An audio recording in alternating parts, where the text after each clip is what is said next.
Good morning, আমি দীপালি।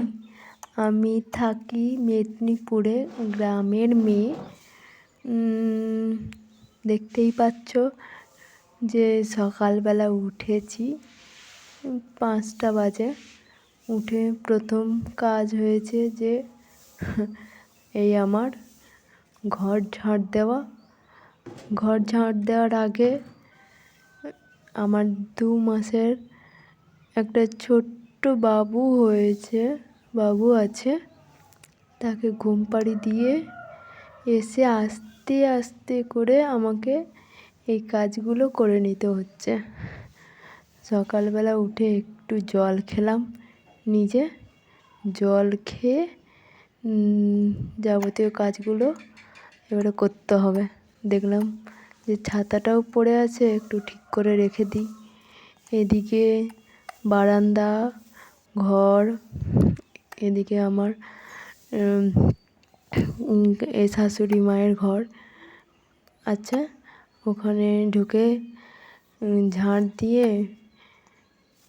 পরিষ্কার করে নিতে হবে। কারণ হচ্ছে মা এখানে নেই এখন। সকালবেলার কাজগুলো মাই করে, আর এখন মা যেহেতু আমার ছোটো ননদের বাড়ি গেছে, তার জন্য আমাকেই সকালের কাজগুলো করতে হচ্ছে। ছোটো ননদের বাড়িতে ধান কাটা পড়েছে, ধান কাটার জন্য একা আছে, অসুবিধা হয়, সেই জন্য মা গেছে হেল্প করতে। না তো মাই সকালবেলার কাজগুলো করে থাকে, আমি করি না, বেশিরভাগই করে, আমি না করার মতন। এদিকে বাবুর জিনিসপত্রগুলো চারিদিকে এলোমেলো হয়ে পড়ে আছে এদিকে ওদিকে। তারপরে আমার তো আগে কী করতাম, বাবু হওয়ার আগে আমি ময়লা হাত দিয়ে তুলতাম না, কারণ হাতে নোংরা লেগে যাবে বলে। প্লাস্টিক হাতে পরে তারপর ময়লা তুলতাম। বাবু হওয়ার পর অটোমেটিকই চেঞ্জ হয়ে গেছি, হাত দিয়ে ময়লা তুলে ফেলে দিচ্ছি। ঠিক আছে, এসব বিরক্তিভাব চলে গেছে। ওই জন্য কিছু লোক বলে বিয়ের পর একটা বাচ্চা কাচ্চা হলে মেয়েরা চেঞ্জ হয়ে যায়। তারপরে একটা দিদি এলো আমার বাবুকে নিতে, যেহেতু শাশুড়ি মা নেই বললাম, সেই জন্য দিদিটা নিল। আর আমি ততক্ষণে আমার রান্নাবান্নাটা একটু করে নিচ্ছি। রান্নাবান্না বলতে কিছু না, শুধু ওদিকে দেখছো একটু ভাত বসিয়ে দিয়েছি, আর এদিকে তেল দিয়ে দিচ্ছি কড়াইতে তেল দিয়ে দিয়েছি। কিছু করব না, একটা সবজি ভাত করব, সেটা কিনা শুধু পেঁপে আলু এইসব দিয়ে একটা শুধু তরকারি করব, একাই খাবো যেহেতু। জিরে পেঁয়াজ দিয়ে দিয়েছি, একটু নেড়ে চেড়ে নেব, নেড়ে ওটাকে ভালো করে একটু ভেজে নেব। নাকি পেঁয়াজ দিলে স্বাদটা একটু ভালোই হয়। জিরে গুঁড়ো নেই, আর বাটতে ইচ্ছে করছে না, আর মিক্সিতে পেস্ট করতেও ইচ্ছে করছে না, শরীরটা তেমন একটা ভালো নেই।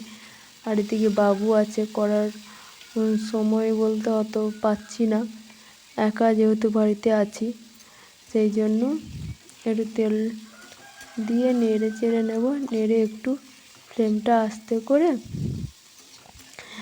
এইগুলো হালকা একটু ভেজে নেব।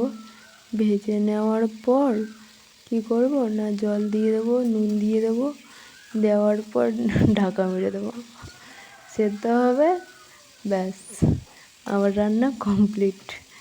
এই করে আমার রান্না হয়ে যাবে। অনেকক্ষণ বলতে একটু ভাজতে সময় লাগে, যেহেতু একটু ভাজা হচ্ছে, অন্যদিকে একটা কাজ করে নিলাম। কাজ করে নিলে কী হবে, এদিকে তরকারিটাও ভালো হবে, প্লাস আমার অন্য কাজটাও হয়ে যাবে। কেউ করে কি না, তাড়াহুড়ো করে জল ঢেলে দেয় না। তারপরে আমরা কী করলাম না, কি রান্নার শেষে, এটা বিকেলবেলার সন্ধ্যের দিকে, সন্ধ্যা না বিকেলবেলা ওয়েদার, দেখলাম যে বাবুটাকে ঘরে নিয়ে চলে গেছি, বাইরে রাখিনি, বাবুকে ঘরে শুয়ে করে দিয়েছি। আর হচ্ছে তখন কালো মেঘ হয়ে কি অবস্থা মেঘের, পুরো হেভি হাওয়া দিচ্ছিল উপভোগ করলাম অনেক দিন